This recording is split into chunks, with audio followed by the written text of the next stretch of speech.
Welcome to MLSsoccer.com's Brazil Bound, presented by Castrol GTX High Mileage. With the coach, Jesse Marsch, MLSsoccer.com, editor-in-chief Greg Lalas, I'm Jason Saghini. We are previewing Argentina and Germany, the World Cup final on Sunday, 3 p.m. Eastern Time on ABC in the States. And guys, let's start by looking at how the teams got here. Greg, start with Germany. Well, of course, Germany beating the U.S. national team and finishing first in the group of death, Group G. They go on to get Algeria, and then France, and Brazil. The Brazil game, everyone remembers the semifinal 7-1 thrashing that they put on the Brazilian team. So Germany doesn't lose a game in the tournament, but neither did Argentina, Jesse.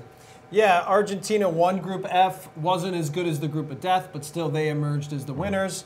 Then they went on and beat Switzerland, beat Belgium, and then beat the Netherlands in PKs in the semifinal. And the notable thing about Argentina, I think, over the elimination rounds is that they never gave up a goal. So, they're going into the final, I think, confident defensively. All right, and they've been riding on the back of Leo Messi this entire tournament. A lot of talk looking at this game about Messi and the importance that this game will have on his legacy. Jesse, how important is it to Messi's legacy? Yeah, sadly, I think it's everything for his legacy. And I say sadly because this is a guy that I think has embodied the game in all the right ways in terms of how he plays, how he competes, how he plays for his teammates. He doesn't dive. He plays the game the way it's supposed to be played, and he's so talented. And now I think is time for him to take his position on the pedestal as the best player to ever play the game. And you think about the pressure that he's under in this one in particular, because you think about he's from the country of Diego Maradona, who won the 1986 World Cup almost single-handedly for Argentina.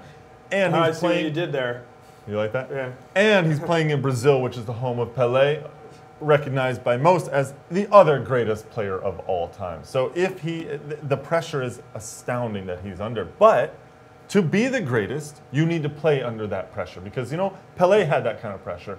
Maradona had that kind of pressure, especially after the 82 World Cup. In 86, he had to do something, and he did it. So it's up to Messi now to do it. All right, the one thing I will say about Messi is he's only 26 years That's old. True. He's going to have another shot at this, maybe even 2 shots at it. The only thing is, he's an old 26. He's been playing professionally for so long. Since he was 7. Yeah, pretty much. And this is the time where I think he's in his peak physical form and his maximum capacity for the type of footballer that he is. So, and who knows if you ever get back to a final. For me, it's now. It's got to happen now. And not only that, I was recently in Rio, and I'll tell you, Rio is filled with Argentines right now. This will be a home game. So winning it, this is the chance. In Russia in 2018, who knows? We don't even know they make the final, and then even if they do, who knows what happens. All right, well, it may be a home game for Argentina, and Messi might be the biggest star of this tournament. But I think a lot of people are seeing Germany as the favorites here, especially after what you called, Greg, a thrashing, that 7-goal performance against the host country, Brazil. But now, Jesse, when you look at this Argentina team, they are not going to have the gaps in it that Brazil had. No, I think the 7-1 result is, for me, more about Brazil than it is about Germany and the way that they decided to approach the game. This game will look nothing like that, okay? Argentina is going to keep things very tight. They switched 2 games ago to the 4-4-2, you can call it a 4-4-1-1, with the sole purpose in mind to balance their team out more defensively. I think it's worked really well. I think they've been harder to play against, harder to break down, and they're just trying to give themselves a chance to stay in good games and hope that Messi can make a play. But regardless of how Argentina play, yes, they'll be more disciplined and their shape will be better than Brazil, but Germany against Algeria, against France, and even against the U.S., they went against teams that were very disciplined, very organized, and defensive-minded, and they still found a way to get at least the 1 goal in order to get the victory. Well, and I think the most interesting thing about that is Argentina cannot afford to give up the first goal. Because if then Germany just allows themselves to come back defensively in a shell, they're too good to break down. So Argentina's got to keep this 0-0 for as long as possible or get a lead in order to give themselves a chance to win France this game. The quarterfinal France game between Germany and France is probably the model here, that Germany gets an early goal and then they're so good at sitting back and they counterattack. Shut it down. All right, another key storyline to this game, of course, is going to be the injuries. Biggest one for Argentina, obviously, Angel Di Maria. He's a huge part to that team's attack and takes a little weight off of Messi. On the Germany side, you have Mats Hummels, their center back. not only is he great on the defensive side, but he scored 2 goals on set pieces in this tournament. So, Greg, let me ask you, which team is going to miss the player more if they're not able to go on Sunday? Well, I think it's what you said, Jay, that it's Di Maria, without a doubt, because what he does for the Argentine team when he floats out, and he can float to either side, but he usually likes to go out on the left side and find spaces in there. What he does is, you said it, he takes pressure off of Messi. It's because he takes up defenders' minds in this case. They have to think about him. They can't focus solely on Messi. He's the guy who they also have to think about. He can take on defenders, he can shoot from distance, he can play a great cross in, and I think they're really going to miss him. Yeah, and I agree with you. And if you couple that with the fact that the Germans have Per Mertesacker to come in for Hummels, who's not a big drop-off, is still a very, very good central defender. But I agree. Di Maria is a major factor for the Argentinians, and for me, mostly with his mobility, because when Messi gets balls in the midfield, he draws players, and he needs other players to make penetrating runs and have some pace so that he can play some penetrating passes. That's what happened when Di Maria got hurt, is he played a great ball. Di Maria was able to get on the end, came back, shot it, and pulled his quad on that one, but you know, Di Maria is the guy that I think Messi can find off the ball. And the quality of the replacement is important too, because Perez or Lavezzi, whichever one we say would be replacing Di Maria in this case, not quite on Yeah, not par. the same quality. Just not on par. Yeah, we've seen Argentina struggle a little bit without pace, especially when Di Maria and Aguero were both out. At least Aguero is back now. That is a little bit of an option to add some pace to their lineup.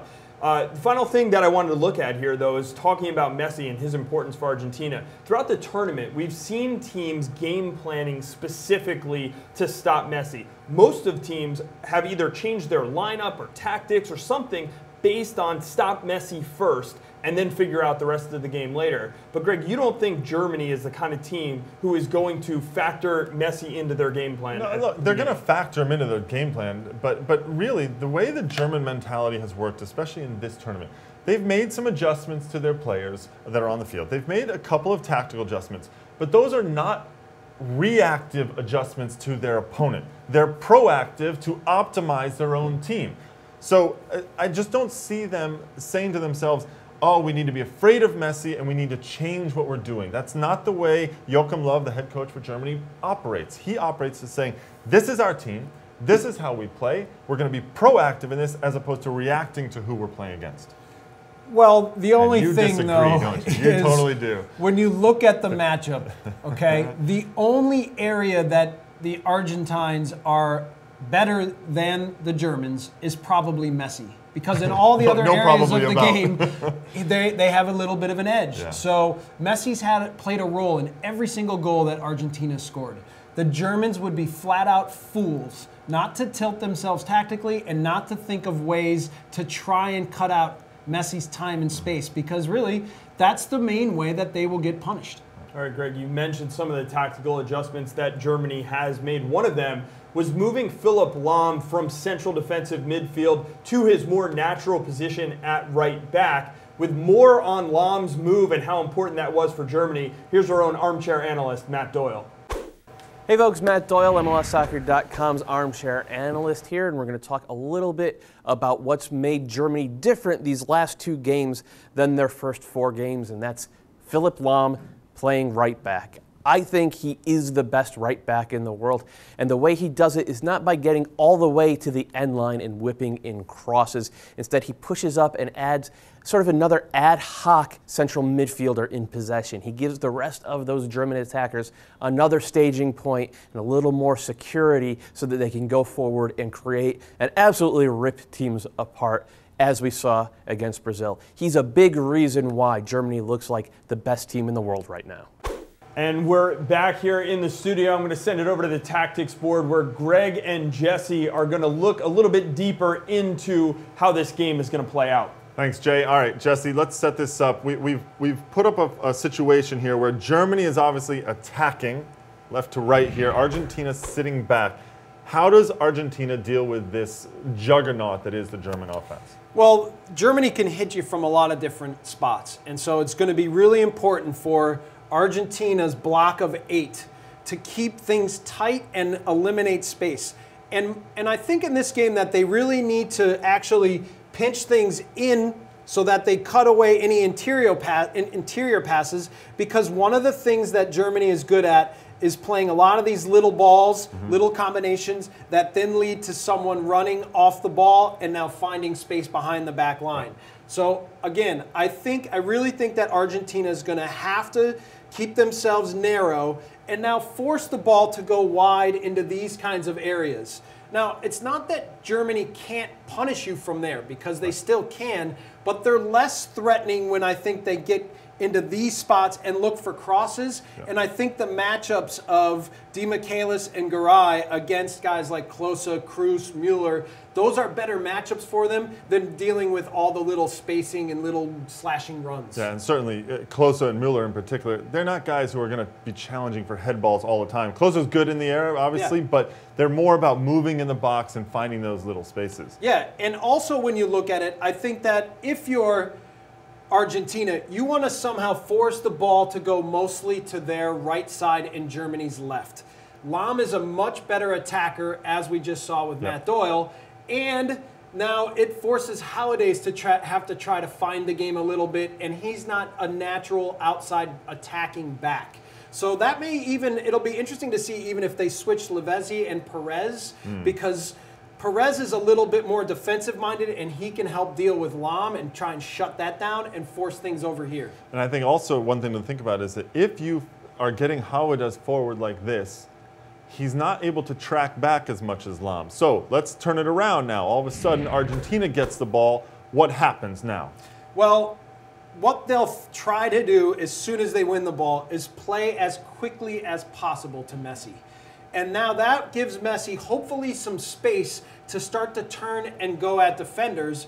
But typically in this tournament, what happens is so many people converge on him that he needs people to be outlets and attacking options. So in those moments, you need to see Perez, Lavezzi, and Higuain at different moments making runs, penetrating runs to be available, so that if Messi does get by one guy or two guys or finds a little bit of space, that he can deliver passes that can get guys into the attacking third. All right, now we've seen Messi more often than not, though, like to float, and he gets into this space a lot. You talked over the desk a little bit about how Germany should focus on him.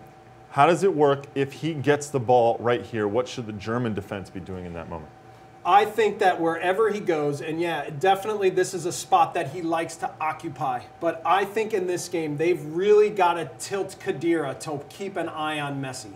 He knows him from La Liga, Real Madrid versus Barcelona. They've played against each other many times. And again, Messi's the main guy for Argentina. He's the one that's going to make them pay more than anyone else, more than maybe everyone else combined. Right. So they have to do a good job of making sure that he's taken care of. I don't think Schweinsteiger can do a good enough job with that. And when you look at Messi versus Boateng and Mertesacker, these are two defenders who are big and strong, but a little bit stiff. Right. So if you can picture Messi starting to run at these guys, could be a really long day for their center backs. So I think they need to use Khedira's athleticism and ability to cover ground to tilt and take care of Messi. And most likely, try and push him out here. Push him out onto his right foot. So that's Germany's attack. How you stop that?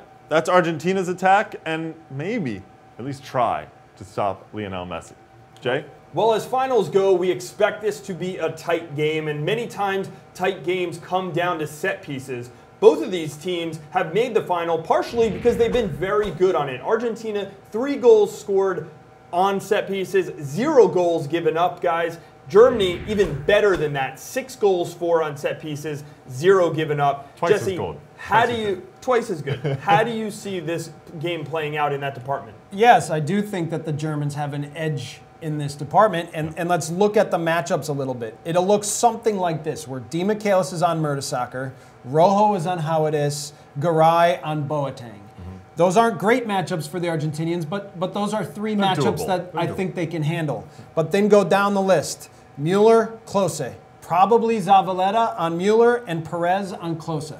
So those are 2 matchups that I would be very concerned about if I was Argentina. 2 very good attackers. They have a nose for goal, and they're still a little bit bigger and stronger than their counterparts. So that's a main area that I think we need to keep track of during this match.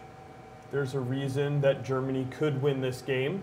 Let's find out what you think is going to happen. Jesse, I'll start with you as far as predictions goes. How do you see this game playing out? Against my better judgment, I'm going with Argentina.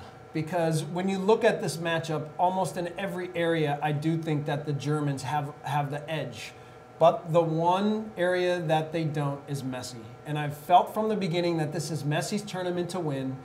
I want to see him win his cup because I love this guy, what he's about, the kind of player he is. So it's emotional, but I'm all in with Messi, all right? And I'm going 2-1, pero que se yo. Wow, I can't believe you're actually predicting with your heart and not your head, my friend. But here's the deal. Germany is going to win this game, right? And it's going to be a 3-1 victory for the Germans in this. And I will quote the great Gary Lineker, which I'm sure most of you people know this quote, but football is a simple game. 22 men chase a ball for 90 minutes, and at the end, the Germans always win. Well, that's better than what I have. I'm going with Germany. I think Germany 2-1 in overtime. My heart says Argentina, so if I pick Germany, I'm at least right if they win, and if they don't win, I don't care because I'm rooting for Argentina in this game. So I want to thank everyone for taking the time to join us here on Brazil Bound, presented by Castrol GTX High Mileage. We, of course, will be back with you after the match on Sunday. Enjoy the game, 3 p.m. Eastern Time on ABC, Argentina and Germany.